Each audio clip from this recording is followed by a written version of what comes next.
నా పెళ్లి రోజు అది. పందిరి అంతా బంధుమిత్రులతో కలకలలాడుతోంది. మంత్రోచ్చారణల మధ్య నేను, నా భార్య అంజలి ఒక్కటయ్యాం. అందరూ ఆనందంలో మునిగిపోయారు. సరిగ్గా అప్పుడే ఆ సంఘటన జరిగింది. తెల్లటి చీరలో ముఖంపై పెద్ద గాజుల కళ్లద్దాలు ధరించిన ఒక మహిళ నా దగ్గరికి వచ్చింది. ఆమె ఎవరో నాకు తెలియదు. పెళ్లికి వచ్చిన అతిథుల్లో ఎవరైనా అయ్యుంటారని నేను అనుకున్నాను. ఆమె నా చేతిలో ఒక లేత గోధుమ రంగు కవర్ పెట్టింది. నా కళ్ళల్లోకి సూటిగా చూస్తూ, ఈ పెళ్లి తంతు పూర్తిగా ముగిశాక మాత్రమే దీన్ని తెరువు.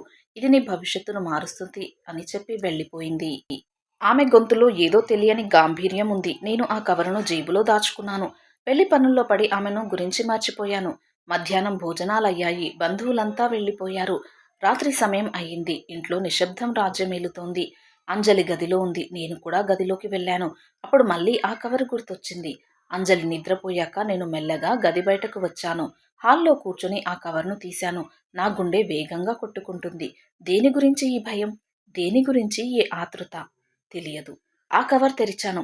అందులో ఒక పాత ఫోటో, ఒక లేఖ ఉన్నాయి. ఆ ఫోటో చూసి నా కళ్ళు చెమర్చాయి. అది నా చిన్ననాటి ఫోటో. అందులో నేను నా తల్లితో ఉన్నాను. ఆమె చనిపోయి 20 ఏళ్లు దాటింది. ఆ లేఖను చదవడం ప్రారంభించాను. చేతులు వణుకుతున్నాయి. ఆ అక్షరాలు చదువుతుంటే గతం కళ్ళ ముందు కదులుతోంది. అది రాసింది ఎవరో కాదు, నా తల్లి. కానీ ఆమె చనిపోయి చాలా కాలమైంది కదా! మరి ఈ లేఖను ఎవరు పంపారు? నా మనసులో 100 ప్రశ్నలు మెదులుతున్నాయి. ఏదో పెద్ద రహస్యం బయటపడబోతుందని అర్థమైంది. ఆ లేఖలో మొదటి వాక్యం ఇలా మొదలైంది. నాన్న, నువ్వు ఈ లేఖ చదివే సమయానికి నేను లేను. కానీ నా జ్ఞాపకాలు నీకు తోడుగా ఉంటాయి అని. ఆ లేఖలో నా జీవితానికి సంబంధించిన ఒక చేదు నిజం దాగి ఉంది. నేను ఆశ్చర్యంతో ఆ లేఖను మళ్ళీ మళ్ళీ చదివాను. అసలు ఆ అపరిచిత మహిళ ఎవరు? ఆమెకు ఈ లేఖ ఎలా వచ్చింది? నా తల్లి రాసిన లేఖ ఇప్పుడు ఎందుకు ఇచ్చింది? ప్రశ్నలకు జవాబులు దొరకడం లేదు. ఆ లేఖలో ఉన్న నిజం నా ప్రపంచాన్ని తలకిందులు చేయబోతోంది. నా పెళ్లి రోజున జరిగిన ఈ అద్భుతం నా జీవితాన్ని ఒక కొత్త మలుపు తిప్పబోతుంది. నేను మళ్ళీ లేఖ వైపు చూశాను. నా కళ్ళు అక్షరాలపైనే నిలిచిపోయాయి. ఆ లేఖలో నా తల్లి తన మరణం గురించి నిజం రాసింది. అందరూ ఆమె అనారోగ్యంతో చనిపోయిందని నమ్మారు. కానీ అది హత్య అని తెలిసినప్పుడు నా కాళ్ళ కింద భూమి కంపించింది. నా తండ్రి అత్యంత గౌరవప్రదమైన వ్యక్తి అని అందరూ అనుకునే వ్యక్తి స్వయంగా ఆమెను చంపేశాడట. కారణం ఆస్తి కాదు, ఒక రహస్యం. నా తల్లి దగ్గర ఒక రహస్య డైరీ ఉండేది. అందులో నా తండ్రి చేసిన కొన్ని చట్టవిరుద్ధమైన పనుల ఆధారాలు ఉన్నాయి. ఆమె వాటిని పోలీసులకు ఇద్దామనుకున్న రోజే ఆమె ప్రాణాలు తీశారు. తండ్రిపై నాకు ఇప్పటి వరకు ఎంతో గౌరవం ఉంది. ఆయన నన్ను ఎంత ప్రేమగా చూసుకున్నారో అని తలుచుకుంటే ఇప్పుడు బాధేసింది. ఆ అపరిచిత మహిళ ఎవరు అనేది నాకు అప్పుడే అర్థమైంది. ఆమె నా తల్లికి అత్యంత సన్నిహిత స్నేహితురాలు. అప్పట్లో ఆమె పక్క రాష్ట్రంలో ఉండేది. నా తల్లి ఆమెకు ఈ లేఖను, ఆ డైరీని దాచమని ఇచ్చిందంట. నేను నిశ్చేష్టుడినై సోఫాలో అలాగే కూర్చుండిపోయాను. బయట వర్షం మొదలైంది. నా గదిలో ఉన్న అంజలి ఎంత అమాయకురాలు. నా తండ్రి అసలు స్వరూపం నాకు తెలియదు. నా తండ్రిని ఇప్పుడు ఎలా ఎదుర్కోవాలి? ఆయనకు తెలిస్తే నన్ను ఏం చేస్తారు? ఈ లేఖలో చివరిలో ఒక చిరునామా ఉంది. అది ఊరి చివర ఉన్న ఒక పాత గోదాము. అక్కడ ఆ డైరీని దాచానని తల్లి రాసింది. నా మెదడు మొద్దుబారిపోయింది. ఏం చేయాలో పాలుపోలేదు. అంజలి నిద్రలేచి వస్తే ఏం సమాధానం చెప్పాలి? నా జీవితంలో ఇంతకాలం నేను నమ్మిన వ్యక్తులందరూ నాటకమాడుతున్నారా? నా తండ్రిని పోలీసులకు పట్టివ్వాలా? కానీ అది ఆయన గౌరవానికి మచ్చ కాదా? కానీ అది ధర్మం కదా! నా తల్లి ఆత్మకు శాంతి కలగాలంటే నేను న్యాయం చేయాలి కదా! ఒకవైపు తండ్రి ప్రేమ, మరోవైపు తల్లిపై బాధ్యత. 2 కళ్ళల్లో నీళ్లు తిరుగుతున్నాయి. లేఖను గట్టిగా పట్టుకున్నాను. ఆ రాత్రి నాకు నిద్ర పట్టలేదు. నా భవిష్యత్తు గురించి ఆలోచనలతో మనసు నిండిపోయింది. ఆ గదిలో నిశ్శబ్దం నా భయాన్ని పెంచుతోంది. నా తండ్రి గది నుండి శబ్దాలు వినబడుతున్నాయి. ఆయన నిద్రపోలేదా? ఒకవేళ ఆయనకు ఈ లేఖ గురించి తెలిస్తే? ఆ ఆలోచనలతోనే సమయం గడిచిపోతుంది. తెల్లవారితే ఏం జరుగుతుందో తెలియదు. నా జీవితం ఇప్పుడు ఒక అంచున ఉంది. నేను తీసుకునే నిర్ణయం నా భవిష్యత్తును నిర్ణయిస్తుంది. నిశ్చయించుకున్నాను. ఆ డైరీని వెతకాలి. న్యాయం జరగాలి. నా తల్లికి నేను చేయాల్సిన చివరి బాధ్యత ఇది అని. మరుసటి రోజు ఉదయం ఇంట్లో అందరూ పెళ్లి హడావిల్లో ఉన్నారు. నేను ఎవరితోనూ మాట్లాడకుండా ఆ పాత గోదాం వైపు వెళ్ళాను. ఆ అపరిచిత మహిళ చెప్పినట్లుగానే అంతా జరిగింది. గోదామంతా ధూళిపట్టి ఉంది. పాత సామాగ్రి మధ్యలో ఒక ఇనుప పెట్టె కనిపించింది.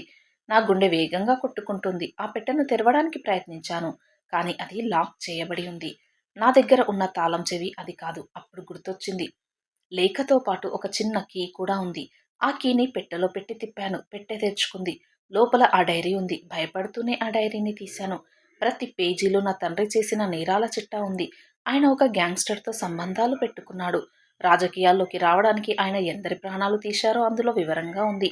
ఆ డైరీని చూస్తుంటే నా తండ్రిపై అసహ్యం కలిగింది. ఆయన ఎన్ని రోజులు ఒక ముసుగు వేసుకొని తిరుగుతున్నారా? నేను ఇంటికి వెళ్ళేలోపు ఆయన అడిగితే ఏం చెప్పాలి? అసలు విషయం బయటపడితే ఆయన నన్ను కూడా చంపేయగలరా? ఇంటికి తిరిగి వెళ్ళినప్పుడు నా తండ్రి హాల్‌లో కూర్చొని టీ తాగుతున్నారు. ఆయన నన్ను చూసి నవ్వారు. ఆ నవ్వు వెనుక ఎంత క్రూరత్వం ఉందో ఇప్పుడు నాకు తెలుస్తోంది. అంజలి వచ్చి ఎక్కడికి వెళ్లారు? అల్పాహారం చేయకుండానే అని అడిగింది. నేను ఏదో అబద్ధం చెప్పి తప్పించుకున్నాను. నా కళ్ళల్లో భయాన్ని ఆమె గమనించలేదు. నా తండ్రి నన్ను తన గదికి రమ్మని పిలిచారు. గదిలోకి వెళ్ళాను. తలుపు గట్టిగా మూశారు. ఆయన నా ముఖం వైపు దీక్షగా చూశారు. నీ చేతిలో అదేంటి? అడిగారు. నా చేతిలో ఆ డైరీ ఉంది. నా గొంతు ఎండిపోయింది. మాట్లాడలేకపోతున్నాను. ఆయన నెమ్మదిగా నా దగ్గరికి వచ్చారు. ఆయన కళ్ళల్లో కోపం, ఆశ్చర్యం రెండూ ఉన్నాయి. డైరీని లాక్కున్నారు. ఇది నీకు ఎక్కడ దొరికింది? అని గర్జించారు. నేను సమాధానం చెప్పలేదు. ఆయన నన్ను గట్టిగా పట్టుకున్నారు. నా జీవితం ప్రమాదంలో పడిందా అని అనిపించింది. ఆ సమయంలోనే కిటికీ బయట ఒక నీడ కనిపించింది. అది ఆ అపరిచిత మహిళ. ఆమె మళ్ళీ వచ్చింది. నా తండ్రి ఆమెను చూసి ఒక్క క్షణం తటపటాయించారు. ఆయన పట్టు సడలింది. నేను ఆ అవకాశాన్ని ఉపయోగించుకుని గదిలో నుంచి బయటకు పరిగెత్తాను. నేను నేరుగా పోలీస్ స్టేషన్‌కి వెళ్ళాను. అక్కడ ఒక నిజాయితీ గల ఇన్స్‌పెక్టర్‌కు ఆ డైరీని ఇచ్చాను. ఆయన దాన్ని చదివి షాకయ్యారు. నా తండ్రి చేసిన అక్రమాల గురించి, ఆ హత్య గురించి మొత్తం బయట పెట్టాను. పోలీసులు రంగంలోకి దిగారు. నా తండ్రిని అరెస్ట్ చేయడానికి ఇంటికి వెళ్లారు. అక్కడ ఏం జరుగుతుందో చూడాలని నేను కూడా వారితో వెళ్ళాను. పోలీసులు ఇంటిని చుట్టుముట్టారు. తండ్రిని చూస్తుంటే జాలేసింది. కానీ ఆయన చేసిన నేరం క్షమించరానిది. ఆయన పోలీసులను చూసి భయపడలేదు. పైగా నవ్వారు. నా కొడుకే నన్ను పోలీసులకు పట్టించాడు అని వ్యంగ్యంగా అన్నారు. అంజలి అంతా చూసి కన్నీరు పెట్టుకుంటుంది. ఆమెకేం అర్థం కావడం లేదు. నా తండ్రిని తీసుకెళ్తుంటే నా మనసులో ఏదో తెలియని బాధ. నేను చేసిన పని సరైనదేనా అని నా మనస్సాక్షి చెబుతోంది. కానీ సమాజంలో మా కుటుంబం పరువు ఏమవుతోందని భయం. ఇన్స్‌పెక్టర్ నన్ను పిలిచి నీకు ప్రాణహాని ఉంది. జాగ్రత్తగా ఉండు అని చెప్పారు. ఆ అపరిచిత మహిళ కూడా అక్కడ కనిపించింది. ఆమె నా దగ్గరికి వచ్చి నువ్వు సరైన పని చేశావు. నీ తల్లి ఆత్మ ఇప్పుడు శాంతిస్తుంది అని చెప్పి వెళ్ళిపోయింది. ఆ రాత్రి ఇంట్లో భయంకరమైన వాతావరణం ఉంది. బంధువులంతా ఫోన్ చేస్తున్నారు. అందరికీ విషయం తెలిసింది. నా భార్య అంజలి నన్ను నిలదీసింది. అసలేమైంది? మీరు ఎందుకిలా చేశారు? అడిగింది.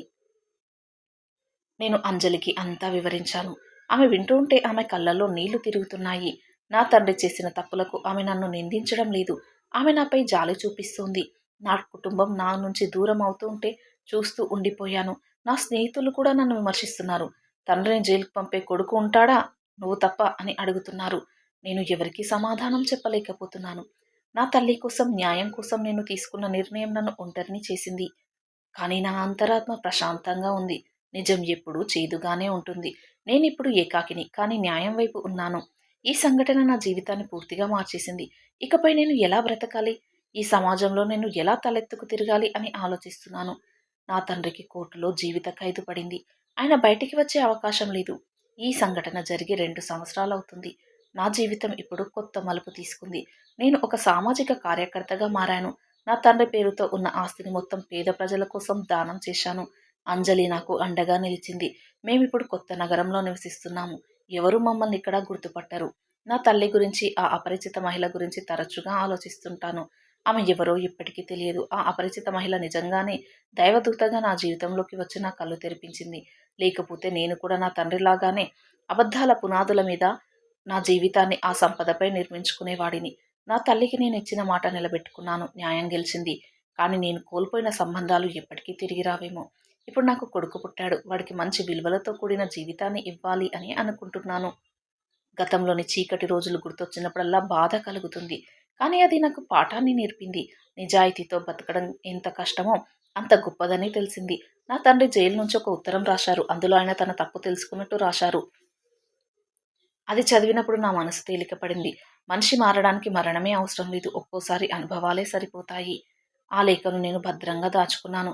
నా పెళ్లి రోజున ఆ అపరిచిత మహిళ ఇచ్చిన కవర్ నా జీవితాన్ని నాశనం చేయలేదు. బదులుగా సరైన మార్గంలోనే పెట్టింది. ఆ రోజు ఆమె ఇవ్వకపోతే నా జీవితం ఏమయ్యేదో, అబద్ధపు సంపదపై అని తలుచుకుంటేనే భయం వేస్తుంది. ఇప్పుడు నేను ప్రశాంతంగా ఉన్నాను. నా కుటుంబంతో సంతోషంగా ఉన్నాను. గతం గతః, భవిష్యత్తుపై దృష్టి పెడుతున్నాను. జీవితం అంటేనే ఒక పోరాటం. ఆ పోరాటంలో మనం ఎలా గెలుస్తామన్నదే ముఖ్యం. ధర్మమే గెలుస్తుంది. అది ఆలస్యమైనా సరే. ఆ మహిళ ఎవరో ఇప్పటికీ ఒక మిస్టరీ. కానీ ఆమెకు నా హృదయపూర్వక కృతజ్ఞతలు. ఇది నా జీవిత కథ. నిజమైన సత్యంతో కూడిన కథ. మరి ఈ కథ మీకు ఎలా అనిపించింది? నా తండ్రిని అలా జైలుకు పంపించడం నేను తీసుకున్న నిర్ణయం సరైనదే అంటారా? లేదా జరిగిందేదో జరిగిపోయింది.